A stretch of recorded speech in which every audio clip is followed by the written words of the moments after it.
Good afternoon, ladies and gentlemen. Welcome back. Welcome everyone who is sitting here with us in person, and welcome all of you who are watching us online.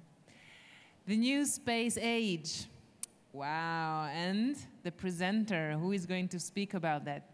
Let me just list the titles he already has. Just listen to this. He is a human spaceflight advisor at the European Space Agency. Also an EASA certified flight instructor, a professional pilot training developer, a member of the board of the Hungarian Astronautical Society, an associate member of the Royal Aeronautical Society, which we just spoke about, and the director of operations and crew training at the Hungarian space mission. Based on this, I thought that he is at least 60 years old, but no, you'll see. Please welcome Gábor Magyari.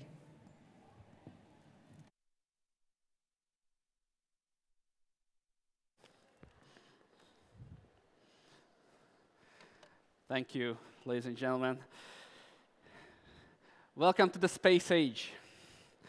During the next 40 minutes, we're going to talk about what space will give us, and then how we can connect to space, and then how exactly we can use space to our advantage here on Earth, and then how we can actually go ahead and prosper and see the final frontier, which always has been space. But what the new space age is about, because many might ask that what we experienced before, that we had the space race, which was about, who has the flagship, of exploration, who reaches the moon, who conducts the first spacewalk, who builds, the first space station. But what the next space age is about? It is basically about the race to invest in space. Because now space is for everyone. And then people create new technologies, pursue development, what we can use in our everyday job and everyday work. If you look at the economy of space, it's constantly growing. If you look at the beginning of the 20s, then we saw that some of the private companies, they spent billions of dollars on startup companies to invest in space, and we see a gradual increase, in this investment, and then we also see that more and more companies are joining to the new space age and would like to use space to their advantages. And of course, now we can just estimate the numbers, but if we look at the numbers themselves, they are speaking for themselves, of course, because we can reach actually more than $1,000 billion of investments, during the next 30 years, which will, of course, gives us the opportunity to think ahead and strategically invest in space technologies and companies. But this is not new. You see that the media is talking about, the new space race to invest in space and commercialize, the space industry. And many might think, okay, that's a new thing, and let's go ahead and start, with the major players. But this is completely not new. If you look at the history, for example, the new moon, the first new moon landing, what NASA was developing for the United States, they also asked for commercial companies to join the project because they cannot finance that as a government.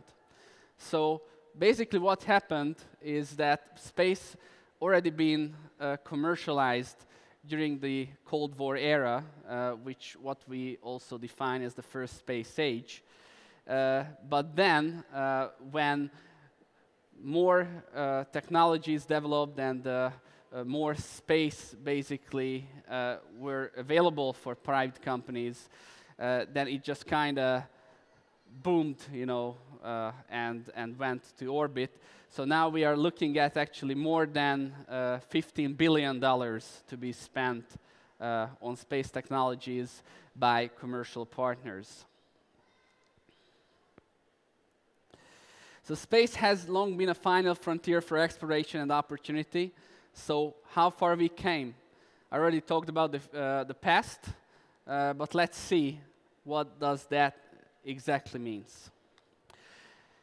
So during the beginning of the Cold War era, we launched the Sputnik, which was a tremendous message, to the world that yes, we can make it to orbit. We can have technologies enabling us to reach space, and then we also have the technology to communicate, globally and do something which was not possible before. Then human spaceflight came into the picture because that's one thing if we can launch a vehicle up in orbit, but the second part is that we need to make sure that we can use that for something else, like the search for exploration, what humanity has itself. So we launched Yuri Gagarin, who was the first man in space, and then we advanced further. So we had the first spacewalk by Leonov, and then we had the first man on the moon by Neil Armstrong. And of course, we had the first Hungarian in space as well, Mr. Bertalan Farkas, which was for us Hungarians, it was like a huge thing, because then we also felt, okay, so we just go ahead and invest more in space, and then we felt that we have something to do with space as Hungarians. And then now in 2021, we have not only commercial companies using space, as their conduit and as their wave of services, but also we have private people, private persons who would like to go to space and just have a space travel in orbit. So Inspiration 4 by SpaceX made it possible to go to space by private people and show humanity that being an astronaut does not mean that you need to be a professional, but also you can be a private person, survive orbital space flight, and see the world from up there. So humans have been fascinated with space for millennia, using the stars to navigate, keep time, and stay connected to each other. So let's look at what technologies we developed to reach space. So first, we need reusable rockets, and one of the major factors why space flights and space activities are more accessible to the public is that now we use reusable rockets, we use reusable technologies. So basically, we can reach space like we would reach the skies, with aircrafts, because we can use these rockets over and over again. Then we also have advanced satellites, which also lowers the cost, for communications, navigations. These satellites are reduced in size and, of course, more advanced in technology. And last but not least, we also have space stations where we can conduct experiments, and then where we can send people to search and research actually for the future. If you look at the commercial space launches last year, we see that we had 85 orbital launches. 12 of them were commercial, 73 were non-commercial. But we are not talking about, of course, human space flights here. We also talk about the satellite launches and other things, what we launched, to space.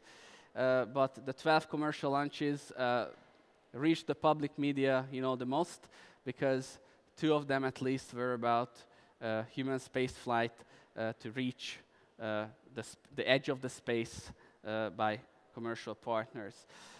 If you look at, the big picture, then you see from 1957, where we launched the Sputnik. By 2012, we launched more than 1,000 things, up in the space, and then it was like unbelievable for us to see, because now we are not just gathering together, for one launch. Then we could see more and more launches this year. But that creates another problem. And what does that really create?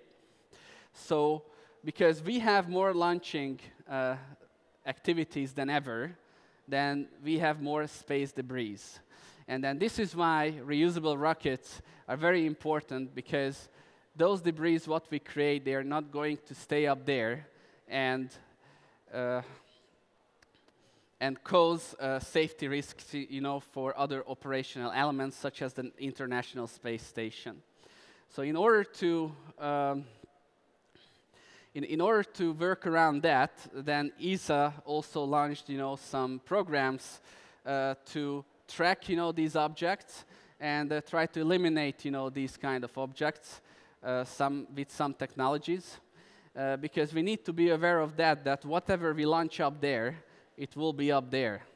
Of course, it depends on its orbit and depends on its exact size, but it has a tremendous safety factor. So it opposes a tremendous safety factor to everyday's operation. The space economy is ready to lift off, what we say. So new satellite and rocket technology is causing costs to fall and commercial activity to skyrocket, because more things we launch, much better technology we use, it will, of course, create us an opportunity for smaller companies to join the space industry and try to benefit from all the technological advancements what scientists and space agencies gave us before. This, what has behind us, shows the big picture, so how the global space economy shared between the different entities. And we see that the government still has 20% of this share, because government, the task of a government is to provide a platform, monetization, and regulation how to use space for commercial businesses. And we have, of course, 25% for infrastructure, and the color coding speaks for itself, because the majority of the infrastructure is still provided by the government. So basically, the government provides us the framework and the platform during the new space age to conduct our activities. To support that 55%, which all about products and services. And yes, it is about products and services. What that means. We use our phones every day, going from A to B. We use Google Maps. We use all other navigation applications. We have GPS in the phone, and we also going to use very soon 5G capable devices, which is all using satellite communication technologies to connect us with the world. So this is why, when we talk about this 55% of products and services, the majority of these is telecommunication. So we have TV, radio, phones, internet. And then also, we have satellite navigation and observation of weather. This can be used by a wide variety of industry sectors, such as aviation, agricultural activities, and then also it can be used by hunters as well, to have some idea about their surroundings around their locations. Also, ground and space stations are used not only for research, but also to enhance communication and enhance our capability to assess strategic decisions, what we can make during a year in our own industry. For example, if we have an industry which is very prone to weather, such as I already said, aviation, then we need to have a very good idea so how things are going on down in Earth. And what the government also provides us are the space vehicles, but nowadays, of course, we also have commercial companies, some major players such as SpaceX, Blue Origin, or Virgin Galactic, which provides us like an alternate solution how to reach space. Of course, SpaceX is one of those major players who has the capability to launch, their vehicles to orbit and beyond, of course. The thing is that the government still plays like a huge factor in this to provide opportunity for national space programs to be able to connect and use space for their own purpose. So the space agencies are something which changed a little bit, because during the first space race, once we talked about the space agency was about exploration, was about a patriotic idea that, okay, so I would like to reach the moon, I want to be the first in space. But nowadays, these space agencies, they are rather commercial opportunities for different nations and different companies to join and incubate themselves to connect with space, to learn how this industry works, how they can reorganize, restructure themselves, and then how they can move forward with this idea to try to get the most out of the space industry. So some reasons, for this search includes the sustained investment, of course, because if you invest in space, it's not just a project for 4 or 5 years. It's really for 25, 30, 50 years long. Also, the technological advancement, the shared knowledge. So if your company just works together with another one and then you share the knowledge, that's something which is also really important. And then, of course, there's always need for new resources, and then you can be part of that search and adventure to look at the new resources and new technologies to create something which has never been created before. Application is something which plays a major role in investments, nowadays. So if you would like to do something, so for example, building a rocket, building a technology, building a some sort of device, then this is what we invest in. And of course, as we move towards space, and then this is what you see throughout the years, is that we reach the point that we would like to launch those things, and we don't want to use launchers available on the market. We want to build our own launchers.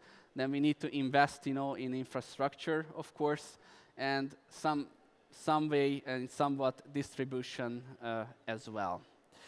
And these these bullet points are pretty interesting if you look at that, because in 2005, Google Maps launched.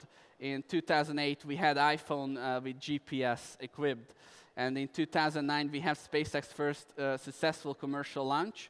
And a couple of years later, this huge boom started. So we can measure how many billions of dollars already been invested, in this. And then now we can forecast then in the future what we can expect from the space industry to grow. As of October the 1st, 2021, approximately 578 people had been to space. Of these, only 22 were tourists. Human spaceflight is something what fascinates, most people. Actually, that's fascinating me as well, because I always wanted to reach the highest altitudes of what I can as a pilot. And being a tourist could be controversial for some people, because a space tourist, of course, just there to look around and float around and experience all the wonder of the microgravity. but that means not just that, it could mean much more than this. And what could it be? Being a space tourist could be something more profound. So you can represent not just yourself, but your community. You can also do your own research. You can also use all the technologies available on the space vehicle, what you use, to create something new, do something different. The evolution, what we experience in the space industry, is very similar what we already experienced in the civil aviation industry. In 1945, ICAO formed during the Chicago Convention, and then we started to use aviation for civilian use. And we had then an evolution, so how we use the already militarized technology to carry goods and cargo, or even carry civilian passengers. This is what happens in the space industry as well. Now we learned very much how to run government programs, how to train astronauts, professional astronauts, how to carry professional governmental people up in space doing very important exploration projects. But now we need to learn that how to hand this over to the commercial industry, and then how to allow a commercial private company to build their own rockets, their own space programs, and then their own space activities. The costs for space tourism have plummeted by the year of 2021 because now Virgin Galactic offers tickets, for only $250,000. But if we still would like to reach orbit, we still need to pay tens of millions. For example, the first space tourist, Dennis Tito, he paid $20 million to reach the International Space Station. And again, as I said, being a space tourist, it could mean much more than you're just enjoying the wonder of the microgravity. For example, Dennis Tito, he done tons of scientific experiments by designed by private institutions, and then he played a major role to show a good example, a role model to the other space tourists, that how to look at this service and then how to actually be a private astronaut of the 21st century. And I think the other very important part when someone asks, okay, so why we need this? Why we want to go to space? Why we want to do the next thing?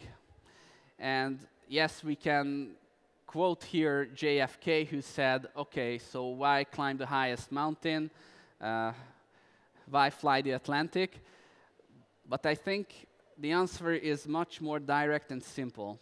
That we need to sustain the life on Earth, because if you remember the first pictures which been transmitted by the Apollo astronauts, once they looked back on Earth, they saw all this beautiful globe, and then they saw the dark space behind, and that was the point when humanity realized that we really have an oasis here in this galaxy, in this solar system, which means that we don't know how many Earths are out there, but they are very far away. So if we would like to survive, we need to take care of Earth. So we have something what we call this Earth Overshoot Day that is defined very simply. So that is the date when we use more resources than the planet can replenish in the entire year. And it's happening earlier and earlier if you look at the locations. On this diagram, it shows in 2021, at which location this Earth Overshoot Day happened or about to happen on which date. And we see that if we compare that, with the numbers of the previous years, then it happens earlier and earlier. So what we need to do? We need to go somewhere, and we need to find a way to transport all these bad things what we do here on Earth to space. And one of these things are mining. because the hunt for resources is very important. We have limited amount of water, limited amount of resources here on Earth. And if we look at the celestial bodies all around us, they have much more than that. Of course, that also brought up, some financial questions that, okay, so we have unlimited resources now, because once we could capture a celestial body and we can mine that celestial body and find all those resources, what it can offer, then of course we can say, all right, so that could become a problem because now we have unlimited from something, so what about, its price? What drives our society at the moment? So it is something which is very important because we need to find alternate solutions, not to plummet Earth and then not to use everything, what it could offer, and then do all these bad things what we do here outside of our planet. So this is why we have some major players in the space industry. These major players you knew about already, and then of course we have much more. We have players who they are not really in the light of the media, but they were here even before these players. But of course we have some new ones who will become stronger and stronger in the future and offering solutions and offering new technologies what we can use to explore space and try to conduct activities which supports us. SpaceX defined its own mission to bring humans to Mars. But what's the problem with this? Basically nothing, because we really want to go to Mars. And this technology which enables us to do that, it gives us a lot here. It gives back a lot to space. In the space industry, we have two major definitions. One we call upstream, and then the other one is what we call downstream. Upstream means that we create technologies to advance further. So for example, I create a rocket to send a satellite up into orbit. We have downstream technologies, for example, the GPS or any other navigation system, which gives something back to me, and downstream what we can use here on Earth. If we advance more with technologies, we have like heavy lifters or we have huge spaceships, that could, of course, have a positive effect on downstream because we have more and more technologies what we can use during our everyday life. Investing in a Mars travel just to go to Mars as a private company, it might not be the best investment, because that is so long that maybe as an investor you're not even going to live when it comes back to you. However, it still has a lot of very, very good reasons to go with. We have Blue Origin, who works with the transportation of goods. They're already doing a great job with that. So they offer technology what you can use to cargo up some satellites to orbit. And then we have Virgin Galactic, which promotes tourism and suborbital space flights, but also Blue Origin is extremely good at creating an environment with high quality microgravity. And with this high quality microgravity, you can also certify your equipment. You can do many, many things, which enables you to advance further and even go beyond the suborbital space. But what are the challenges of these civilian space activities?